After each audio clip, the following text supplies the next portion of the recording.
Hello, and welcome back to another episode of the Collective Clicks podcast. This is your host, Brandon Bateman, and today I'm joined once again by Zach Blackburn. Zach is our director of SEO for the company as a whole, and we are dead in the middle, getting closer to the end of this SEO Masterclass series where we're talking about all the different components of SEO. Again, the goal of this is to make it so that SEO is no longer this black box. So hopefully you don't spend a bunch of money on SEO with an agency and not really know what you're buying, not know what you're getting. So this is for you to be educated, for you to be able to make better decisions, evaluate the effectiveness of what you're doing, and ultimately grow your business better. Zach, welcome to the podcast. How are you doing today? I'm doing well. I'm really excited to dive into this one. This one has a lot of complexity to it. So this is fun. Yeah, speaking of things that happen in SEO that you don't really see or notice happen, off-page SEO, I'd say it's kind of sort of almost by definition something that happens off your website, right? So you don't really notice that it's happening, but it's a pretty big piece of what Google does. We've talked before about how Google's job as a search engine is to find the most relevant and authoritative content for whatever it is that somebody's searching. And off-page SEO is probably, I don't know if you'd agree with me, Zach, I'd say probably the biggest factor in that authoritative category. Right? Most certainly. Yeah, you could go like post certain content across, or like, obviously you don't want to make it duplicate, right? But you could post like basically similar content up across a bunch of different websites out there. Yet one of them is going to rank higher than the other ones. Right? And that's more often than not, it's going to come down to authority of that website. And offsite SEO is how you make authority. And as it relates to off-page SEO, there are a few different categories of things that fall within this. What Zach and I have chosen to do here is to talk mostly about one of them in this episode. And then in the next episode, we're going to talk about the other two. So those three things are backlinks, citations, and Google Business Profile, which is kind of a citation. So we're going to do the whole next episode about citations in the Google Business Profile, just because it's different enough from backlinks. There's enough to dive into. And for this industry, it's much more important than it is for the average industry. So there's a little bit more to dive into. And today we're going to talk about backlinks specifically, and we're going to dive into what makes a quality backlink profile. Well, first, what are backlinks? What makes a quality backlink profile, and some of the mistakes that people make with backlinks that end up hurting them in the long run. So Zach, I'll pass the baton to you. If somebody's never heard of a backlink before, they have no idea what that is, how would you describe what a backlink is? Yeah. So the way I've always explained it, it's kind of a fun analogy. It's your clout online. The way I've always explained it is that if Michael Jordan came up to you and said, Zach's the best basketball player you've ever seen in your life, you're going to believe him because it's Michael Jordan. But if Joe Schmo down the street said it, they're going to say, who are you and who's Zach? So it's really your clout online. And the way that Google determines this is other websites referencing your website through a backlink. So that is, in essence, exactly what a backlink is someone is vouching for you systematically. It's not something saying that they condone you or that they believe in you or anything. It's just saying that they give you a backlink, which in Google's eyes is you saying that there's an association. Yeah, that's that. I think it's awesome. And one thing that you hinted at here is basically it's your number of backlinks and the quality of those backlinks that makes a difference, right? Yeah, exactly. If all the top players in the NBA say Zach is the best basketball player I know, like there's no doubt Zach's the best basketball player around, right? And on the other hand, it could also be true if maybe 1 million people who aren't that important say that Zach's the best basketball player. That also means something, right? Maybe that means as much as Michael Jordan saying it one time. So there's this kind of balance, the more people saying it, the higher quality those people are, the more it makes a difference.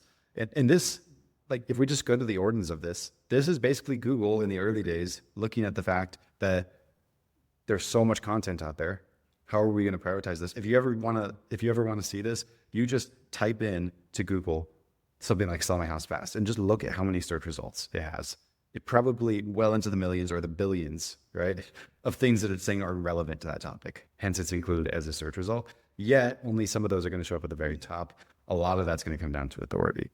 Mm-hmm. And it's Google trying to figure out, well, which content is most valuable. And the fact that other people are linking to your content from their websites is just a heuristic for Google to say, this is actually something valuable. It's something, if you think about it, that naturally happens. If you put something really valuable out there, there's going to be more and more people that link to it.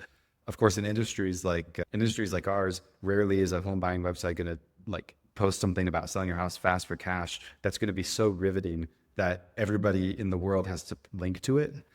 That's probably not going to happen, right? So you have to be a little bit more intentional about how you're building these backlink profiles, because it doesn't happen quite as organically, quite as naturally. Although you'll get some of that, but it's not the standard. So let's talk about what makes a backlink good or a backlink bad. Zach, what are the key things? Like, am I just looking for like tons of backlinks? Am I looking for better, worse backlinks? How do you know that they're better? Yeah. All that stuff. So the way that Google has prioritized their backlinks, there's a few things that is looked at, especially within the industry of SEO.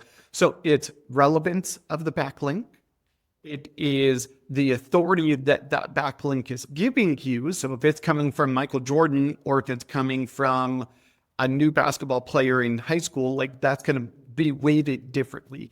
That the next piece is the anchor text that's associated to it. So an anchor text is the actual text that's linked to you. I'm sure back in the day when the internet was brand new, people did click here a lot. So click here was very common. That is no longer relevant anymore because Google doesn't see that as providing value to a user. That is where in the content you're talking about selling your home fast, and that text, sell your home fast, links to your website. Google is by association creating the relevance with that keyword to your website. So that is one thing. And then I would say realistically that the next thing is a combination of how many you have, but it's not a numbers game. It's not, we're reaching 5 billion. That's not the philosophy. It's how many do you have in correlation or in comparison to your competitor. That is something that we need to understand, because it's not always an apples to apples number where you're looking at Amazon versus your business. Obviously, Amazon has billions of backlinks, where we only need a couple hundred, couple thousand, depends on your market, your region, things like that, that are going to get you into that fold. So hopefully that summarizes everything conceptually. Yeah, let's talk about some of these a little bit more in depth. So first, let's talk about relevance. What makes a backlink relevant versus not relevant? Yeah, that's a very complicated question. So I'm going to try to summarize it really quickly. Google and users associate websites to a vertical or a concept, idea, principle, typically a vertical in most circumstances, but it assigns it to that vertical. So if you're going to Amazon, that's shopping. Okay, that's like the general broad view of this. If you're going to Fox or MSN or whatever your preferred method is, you see that as news. That would be news category. So what they're looking for, since REI specialists are in the home and real estate industry, that is our vertical that is relevant to us. That is something that we have to make sure that when we're creating backlinks, we're putting them in that vertical, which is a huge sweeping vertical. Now, if you were to get a backlink from, I don't know, MMA, hypothetically, there's no relationship between you and that vertical. And that is where Google will say, wait a second, like, how is this relevant? And it may let one or two slide, but after a little bit of that happening, Google's going to throw up the red flags and be like, hey, something is not right here. You're in the home real estate industry and you're getting a lot of backlinks from wherever, insert vertical that is not home and real estate. So that is how Google determines its relevance. Is it literally relevant to the industry and the vertical you're in? Yeah, that makes sense. To expand your analogy, you could take, like, Michael Jordan as being incredible in the basketball space, and maybe like amongst like music artists, Taylor Swift would be like one of the most popular ones there, right? If Taylor Swift says you're the best basketball player, that doesn't mean as much as Michael Jordan saying you're the best basketball player. If Taylor Swift says you're the best musical artist, then that means something, right? Exactly. So that makes a lot of sense. So it's about that relevance, and so relevance Is it as simple as it just like comes from the right vertical, right? So you want to get it from websites where their core topics are mostly about these things. What about websites that are more spread across a lot of stuff? Like, Yes. That's give me actually a those. great kind of segue into this next part, because it's not just about where the vertical is, it's also about the content that is being written about that links back to you. If you're in the real estate vertical and you are writing an article about the REI industry, yes, very relevant, very topical, very pertinent. But if you're in the real estate home vertical, but you're writing about underwriting and the loan officer view, obviously there's a disconnect here because you're in the REI space of that vertical. And especially when you're dealing with websites that have many verticals. So those ones would be more considered generalists. Those ones have some value and equity for certain verticals, but generally I would stay away from them because there is not that much validity in their vertical itself. The content could be relevant, could be topical, but the vertical of the website itself is very sparse and very random. Like this month, it may be very REI focused, but then next month and for the next 5 months, it's all about basketball. That doesn't really help. Yeah. So, okay, so if I'm understanding right, the slam dunk here is basically if we have a website that's generally about real estate, or even better, real estate investing, Yep. or it could even be like, selling your house or differing, because to Google, those are going to be similar things, right? Yep. So, and they have a page that's content about this thing specifically. Yep. And then that page links to your website. That would be like the slam dunk, but there would be other things true, right? Like how authoritative that website is also matters, right? Like I can go launch a website myself and it could be just about real estate and it's going to have a page on it that's just about real estate investing. And that page is going to link to you. And that's probably going to do, I imagine, almost nothing for you. Yeah, well, certainly, because one of the major factors that Google takes into consideration and users do nowadays is, does that website get actual traffic? Does that website actually provide a relevant solution to their base? That is how good quality backlinks are done.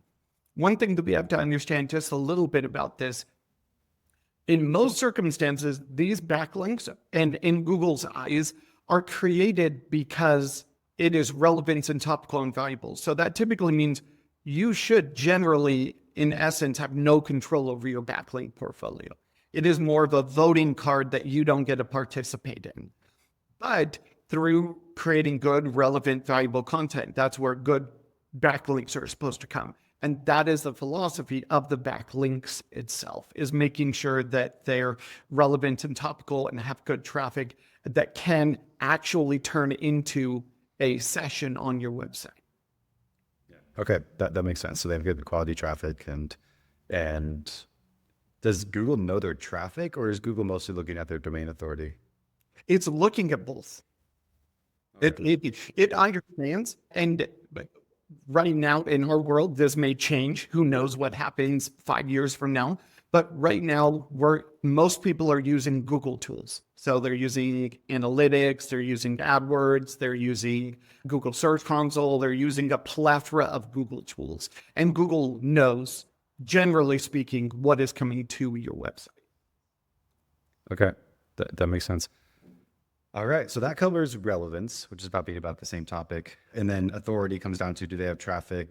And do they have a lot of backlinks themselves, right? This is kind of like, it's another analogy I've heard for this is kind of like, it's kind of like high school when you're trying to figure out who's popular and who's not. Like if the popular people think that a different person is popular, that person's probably popular, right? If all the nerds think that person's popular, it's probably not true, right? So there's this game of like all of like those people thinking that each other are popular. If that's a large enough group, that actually makes a difference.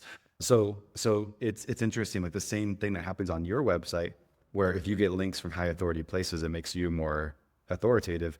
Those places need to have links from other high authority places in order for them to be authoritative, right? And it's like this never ending like web of everybody else is kind of giving to each other authority. And some people are like significantly farther along on that and have some of the most authoritative websites in the world, and others are really, really brand new. So if I'm describing the slam dunk backlink based on what you just said, it's going to be on a relevant site that gets a lot of traffic, that has a high domain authority because it has a good backlink profile. And then the final thing, let's talk about best practices for this, is that it's going to be on a page that is topically relevant. And then that page is going to link to the site with an anchor text. Anchor text is going to be like that part of the text that looks blue or whatever it is that you can click on. And when you click on that, it takes you to the site. And Google looks at like what does that text say as being really relevant. So if you're building a backlink profile, Zach, what's the most relevant thing for you to put in that text that's going to help you the most? Yeah, so there's quite a few different variations for a healthy backlink portfolio. You're going to have a lot of them. And what I had already stated is that most of this in Google's eyes should not be under your control, but you're going to have some that it's called your naked URL, which is just your domain. It's just linking to johndoe.com. So that's normal, that's natural, that's relevant. But you should also have a variety of keyword-specific, industry-specific terms. So as an example, earlier I had stated, like, buy my house quickly for cash. That could be one of those anchor text. And that could be a little higher in that node. There's also links that you can create that are from images or GIFs. And those are also relevant and topical. So your backlink portfolio should not be 100% text-based. There should be images, there should be GIFs or videos or whatever else is relevant to you and how you're marketing. But a lot of those are going to be text-oriented. You're going to get some of them that, yet again, you do not control, that are going to be kind of random, kind of unique. You're going to get some that say, click here. You're going to get some that says, like, it may be blank. So someone did something wrong on the back end. But generally speaking, it should be a variety of different terms, keywords, locations that you are relevant for, that are valuable to you and how you serve your market. And I think the really key word here is relevant to what you're trying to rank for, but natural. In the sense that, like, there are things that people did to rank years ago, and Google's gotten a lot smarter with this. But it used to be that, like, if I wanted to rank for sell my house fast for cash, I could just get like a bunch of backlinks with the anchor text, sell my house fast for cash, all linking to me. And then that would tell the algorithm, this page is really relevant to this specific thing. Rank it well for this specific thing. And Google just gets smarter and smarter over time, right? Google would just look at that now as like, that's really sketchy that like all those links say the exact same thing. And you don't have this like normal mix of these different types of ways that they could be linking to your website, right? Because Google's not looking for people who are good at building backlink profiles. Google's looking for people who just naturally get organic backlink profiles because they're so authoritative in their space and because they're so relevant, right? And SEO work is kind of this game of trying to influence the algorithm in your favor. But if you don't do it the right way, then it looks really artificial. And if it looks artificial, then Google doesn't like that. So let's talk about, so we talked about like what the slam dunk backlink to get is. How many of those do you need? That's the magic number. And what I always look at is your competitors. Where are your competitors at? So when I do analysis for any of the audits that we perform for any new clients that are looking for SEO or just want kind of a piece of information, one of the things that we look at is you, and then we pull up 5 to 10 competitors and we look at where they're at. And what a competitor for organic is when we type in Google, buy my house for cash quickly, and we're looking at the top first, second, and third organic result. And then we grab a few variations of other keywords to see true competition in your area. And then we look at their portfolio and determine based on them. So to answer your question very directly, there is no magic number. It is, who are you ranking against, and how can we provide a relevant backlink authority in the same way? You alluded to it a little earlier, is that you can have a relevant backlink from Michael Jordan if I'm a basketball player, but if Taylor Swift did it, it wouldn't have that same weight.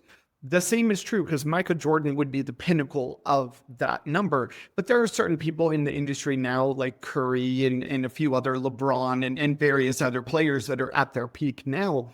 But some of the new players still are authoritative, but they're not LeBron or Curry or Michael Jordan, but they could still provide value. So thinking of the scale, because a backlink is weighted between 1 and 100. That is how the scale of a backlink portfolio, a domain authority is created. And it's not reaching to 100, it's reaching where your competitors are at. So if your competitors all have 100 to 1,000 backlinks and you have 50, we're not necessarily saying that we need to get you 800 new backlinks. What we're saying is that we need to find that one Michael Jordan backlink that outweighs those 800 that were already created. Does that make sense? It is a very complicated answer, but it is very direct. The way I like the example you just gave. A way I like to think of it is kind of like a bell curve or like a distribution too. Yeah. Like people assume that like, oh, I just need like one just really slam dunk backlink, or like, oh, I just need a ton of backlinks. It's probably like some answer of both. I don't know if you'd agree with me on this, where there's like, it's natural. If you just pull up any like natural website and you pull up how many backlinks do they have that have like a 0 to 10 domain authority, it's probably their biggest bucket, because you get a lot of those without even trying. They'll just like show up out of nowhere and you'll just wonder how these backlinks even come into existence, right? And then 11 to 20 is going to be a little bit lower. And then 20 to 30 is going to be a little bit lower, right? And it creates this kind of this sort of skewed right distribution of backlink, and that's what Google expects, right? You're not going to find any websites out there that just have like no backlinks and then just like 100 domain authority backlinks, because they're just like killing it with like all the most authoritative websites in the world. Like that's not how it works. If you're going to have all the people in the NBA saying that this person is the, or if you're going to have like the top players in the NBA saying that this person is the best basketball player they know, there's probably also going to be a lot of other Joe Schmoes that are saying that too. Because there's no world where everybody in the NBA believes that this is a great basketball player, but nobody else in the world knows about them. Right. Yeah. So that's natural for Google, right? But like it's not just about the Michael Jordan. It's not just about Joe Schmo down the street. It's sort of this like natural, this natural distribution that you'll see. And like Zach said, it's not about being good. It's about being better than your competition. When it comes to this, you just got to have that skyscraper a little taller. And that's where in some industries, if you're entering it from an SEO standpoint, you're facing a tough challenge where there's other companies that have spent millions of dollars building their backlink profiles. And then here you are entering here, the new guy on the street trying to compete with that. And it takes a ton. And then there's other industries where it's less. Thankfully, real estate investment is kind of somewhere in the middle. Like there's people who invest a lot in SEO and real estate investment for sure. But what would you say of a company that's doing really well on just SEO in general in this industry? What's a typical domain authority? Yeah, that's actually a perfect question. So the industry standard right now is between 15 and 25. That is kind of the standard, 15 on the low end, 25 on the higher end. And that is more for like a state specific information. When we look at someone who does more regional or national, it's between like 30 and 40 in that area. And that's very common. If you do the research of it, and please come to me and I will do the research for you. But that is one of the things that I've done so much research in this, that is the numbers. More local areas, like if you're working in one particular state, or maybe two states and you're kind of like close, some in those like tri-city areas, those ones are 15 to 25 area. If you're looking more like all the West Coast or all the East Coast, it's between 30 and 40 range. Yeah, and that's good to know for sure. Because if you're ranking a website nationally, it's a lot harder. Versus Google understands that like the local guy that's not that big of a business can be more relevant than the really big business if they're more specific to where they are. Exactly. Again, that comes down to the relevance component here. So that altogether makes a pretty big difference. But yeah, that's something to keep in mind. Like you don't need 100 domain authority in this space. I also, we didn't really explain what domain authority is. It probably makes sense to explain it. There's basically this hypothesis that Google has this metric essentially called the domain authority that measures, all this authority that's being transferred between websites as we described. And does Google tell you that? I think you have to simulate that with third-party tools, right? Yes, Google has not specifically stated it. They do show you your backlink portfolio in Google Search Console. They've never associated an actual number. This is the industry of SEO and kind of domain authority has kind of come together, and each tool will weight it a little different. But if you compare apples to apples, you'll be able to see that. So don't use SEMrush for one account and then Ahref for another. Like, make sure that you're using the same tool. And generally speaking, you'll get a good view of what their domain authority would be seeing. Yeah. So these tools, basically what they build is they've said, well, we know Google's algorithm works some way kind of like this. We're going to create our own algorithm that works the same way. And then it's going to score websites based on domain authority so that we can use these kinds of metrics in SEO, right? So you can understand, oh, well, I'm not ranking, but my competitors are. They have a domain authority of 25. My domain authority is 3. Maybe that's why, right? So that gives you some idea of the metrics so that you can get better and better. Also, domain authority is like a algorithmic metric, I think is the right way to say it, where we're basically going from 0 to 50 and going from 50 to 100, for example, are like significantly different leaps. Each little bit gets like harder and harder and harder, right? So a lot of people don't like you can get like 10 domain authority like pretty dang easy. It doesn't take very much, but that doesn't mean that, you know, it'll take that exact same amount to get from 10 to 20, where you really start to get value in this industry. And the domain authority takes into consideration your backlinks, but it takes into consideration your website holistically as well. So like content and things like that. So it is not just a one metric number that matters. It is kind of a bigger view of everything. Cool. Yeah, that's awesome to know. And it also important to remember that there's simulated metrics, right? So it doesn't know everything, right? Like if there is like cross-industry stuff going on, you could create a website that has like in theory a really high domain authority with these tools, but Google's algorithm is smarter than that. Yeah, sees that it's actually not high. And that's, you know, especially when we get to like black hat SEO type stuff, that gets really, really common. So let's talk about that also, Zach. Let's talk about some of the big mistakes that people make when they're building backlink profiles or working with an agency. Like if I'm working with an agency right now and all I know is like, I think I get like a few backlinks a month from them, or I bought this package or whatever the case is, you know, what are some red flags and what's some stuff that happens in the industry that I'd want to be aware of? Yeah, I think one of the biggest things that we have to take and be just honest from an industry perspective is that there is this shroud of mysticism, like it is this magic fairy wand that is created. It is very programmatic, and how they do it matters absolutely. So there was a philosophy about backlinking that revolutionized the way the backlinks are done, and it's been coined kind of outreach instead of backlinks. Outreach is a more natural, organic view. So everything that we spoke about that was good and valuable in backlinks is that kind of scope. Where backlinks kind of get is a company is unwilling to tell you how they do it. If it is something where they are clouding it with this mysticism and say, it's our own proprietary stuff and we just don't give away our secret sauce, that is something I would be very scared of, is because it isn't mysticism. It isn't a wand or a singular button. It is a process. It is not easy to create backlinks, and it is done so purposefully. The next thing I would be concerned with is that if you were given the links, always view them, always check it out.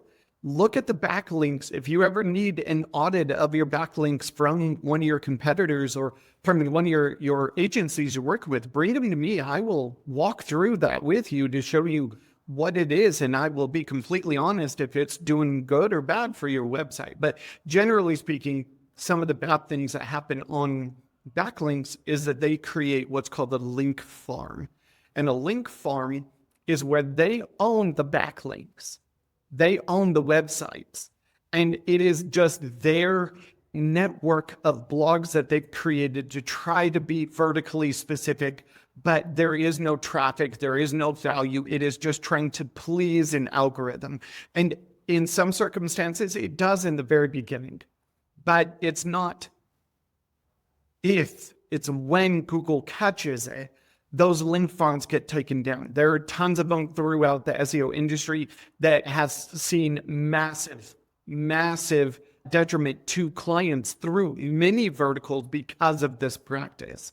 The next thing is, I would say, more of a location specific. So if you go on Fiverr or you go on any of those paid tools and you look at the website and you find out that you're a local business in Utah, but you're getting a metric ton of backlinks from India, China, Vietnam, those are not relevant. Google knows that you're buying those, that there's no, you're not putting the wool over their eyes. Like, they know exactly what's happening there.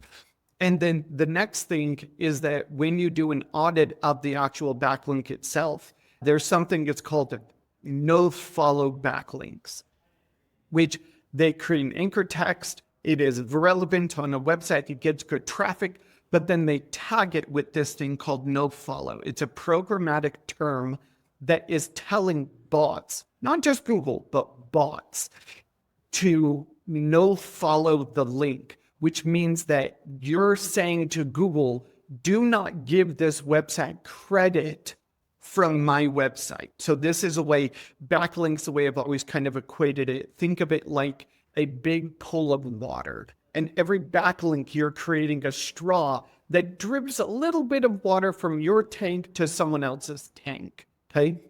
When you do the no-follow, you create the straw, but there's a plug. So you're not actually giving value to the client or to the website. My apologies. The next part is, it's called a reciprocal link. So that means I link to you, you link to me.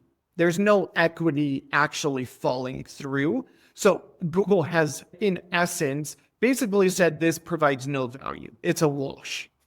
There's nothing that's done here. Those are some really big mistakes when you're speaking of backlinks, is that it's not mysticism. It is something that they're doing to make it easy and scalable. Sure, I understand that. But I should be able to understand how you're acquiring those backlinks. That is something that we are very transparent in. That is something that we make sure you understand what we're doing, generally where we're going, why we're going there, and trying to provide those. And that is something that I believe is, like, if I were to break it down, those would be the big ones. Yeah, that makes a ton of sense. And it's fascinating to me, this dynamic of how agencies work in this space, because there's in some ways a misalignment of incentives, right? Because you're a real estate investor, you hire an SEO company. What do you want to see? And what do you pressure them to get you?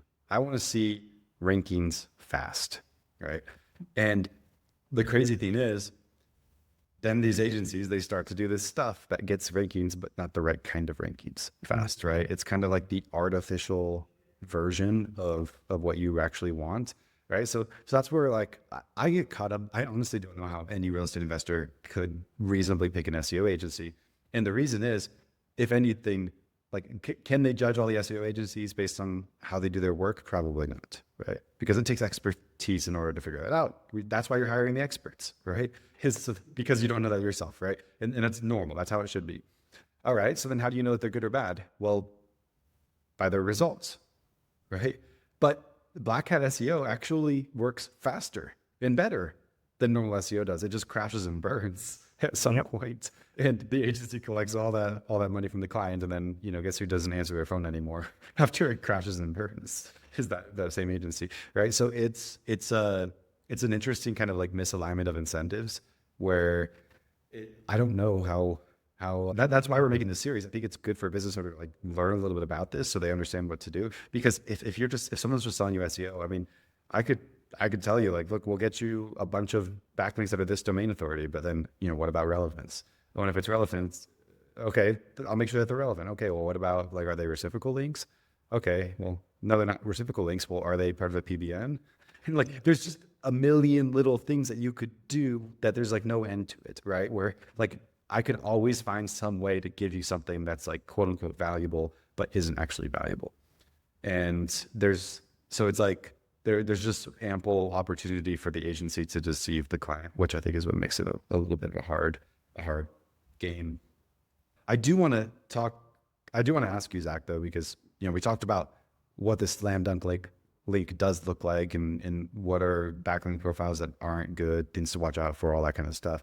So I feel like I have this good idea in my mind of like, well, what should it look like? But I don't have any idea how you actually get there. Like, I know I need a really high domain authority, really relevant site, and I need to have like the right mixes of different anchor texts in there and relevant content that it's coming from and all that stuff. And all that's really important. But how do you actually do that, right? Because I can't just go on someone else's website and publish content. Yeah. Yeah, that's the magic sauce of it all, right? Is the way that I believe it should be done is following the outreach approach, where we connect with and build relationships with industry-specific leaders that have blogs and content pieces that are relevant, topical, valuable, can generate lots of content. And the way that we work with them is we communicate. We say, hey, Joe Realtor, we see that you are a prominent figure in this space. You have a really good blog that talks about all of the different things in our general industry, and you're not associated to a specific broker or a competitor. But so we see that you provide value to the industry. What I would like to do for you, Joe website, is write an article for you that you can publish. It links to one of my clients. It is going to provide you with good, relevant content that you don't need to pay for. And it's something that will provide for you. All we ask is these few requirements, the anchor tags, making sure it's no follow, not reciprocal, and making sure that we're reaching out and creating those relationships. So it is not just us creating our own network. We're reaching out to websites and industry leaders that are able to create those backlinks for us. That is why we're not necessarily trying to pump out 500 backlinks in 1 month, 1 quarter, 1 year. We're working in the confines of your vertical, working in a place or a website that is hyper relevant towards you. And the tool that we use to gather a lot of this information is called SEMrush. It's a quite expensive tool, but it is that for a reason. But it allows us to find those opportunities for you. And we reach out to them and coordinate and make sure that we're getting you the best possible links. So in a nutshell, summarizing a couple hour process into a few minutes, but yes, because it is timely, you got to go back and forth. You have to create the content yourself. In some circumstances, we also try to review their website to see if there's a place that can easily link to you because it would be relevant already. But yet again, that's a lot of legwork that I know as a real estate investor, you just don't have time. You need to be out there making the deals. We get the backlinks for you. Yeah, no, that's super fair. So yeah, to summarize that, it's basically a sales outreach strategy where you reach out, and it's against Google's policies to go to someone and say, hey, I'll pay you this money to put this backlink. Now, it's not against Google's policies to pay someone else to then spend the time trying to get a backlink organically, right? But it has to be organic, right? So how do you get someone to do something? You have to give them something of value, right? So you have to understand what kind of content you could write for them. Sometimes writing an article in advance to show them, hey, I have this available for you, and I'd like to post it on your website. And for them, it's kind of a no-brainer, right? It's like they're working hard to build their own content all the time. Well, now I've got more content and I didn't have to pay anything for it. All I have to do is just link out to the site from the content, which is a normal thing to do. The content that won't necessarily hurt them. I do want to share one other thing, though, that investors can do.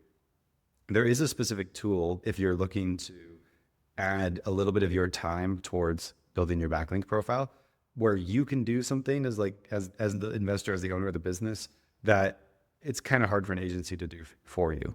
And that's a tool called HARO. It's HARO. And what it stands for is Help a Reporter Out. And this is a tool, you can go sign up for it. And what you'll get is an email. I want to say, Zach, isn't it like 3 times a day or something? Yep. It's pretty often. I actually did this to get some backlinks for my own business probably 5 years ago. I haven't touched it since. But what you do is they'll give you this email. The reason it's called Help a Reporter Out is because a reporter goes to this tool when they're wanting to cite an expert in something that they're writing. And you'll get this email that breaks out like all these different topics of articles that reporters are writing on, and they'll be asking for experts to help with different things there. If you then respond and send to the right person, your like quote or your insight on it or whatever the case is. In some rare cases, there might be an interview or something that they want to do with you. A lot of people are going to do that, but if you can provide them something that they like more than those other options or something like that, then they will post the article. And common is for them to link to you and your website when they cite you as a source. So do you just kind of get those emails and you focus on responding to them pretty frequently? You'll notice, I mean, you won't win every single time, but you can kind of organically gather some authority from that, having other reporters writing articles where they're citing you as the expert on a particular thing and linking back to your website. And that's good quality backlinks for Google as well.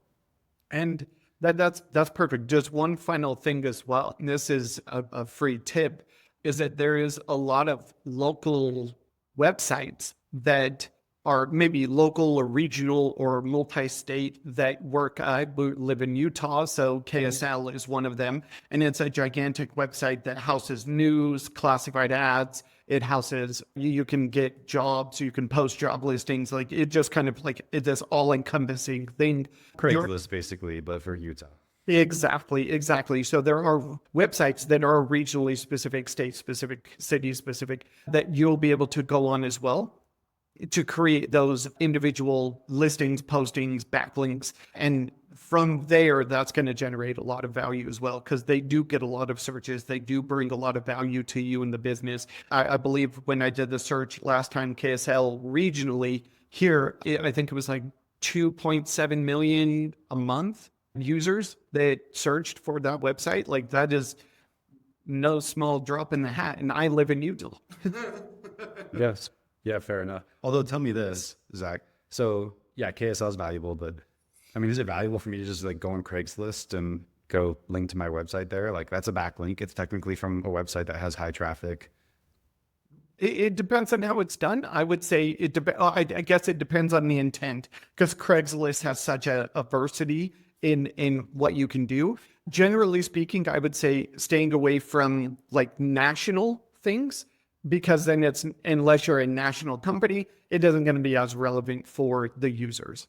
So, but if they do have I'm not using just Craigslist, but any website that's national, if they do have a location specific section, absolutely. That would be absolutely valuable, would be incredibly useful, and would provide you a good backlink. Okay, amazing. Well, thank you for taking the time today, Zach. For everybody else listening, we will have what I plan on being our last episode of the series. Next time, we're going to talk all about Google Business Profile and local citations. And that's a fun one because it's a pretty big, important, and growing in importance theme in this particular industry. So we'll jump into that next time. And thanks for listening, and I'll see you next week.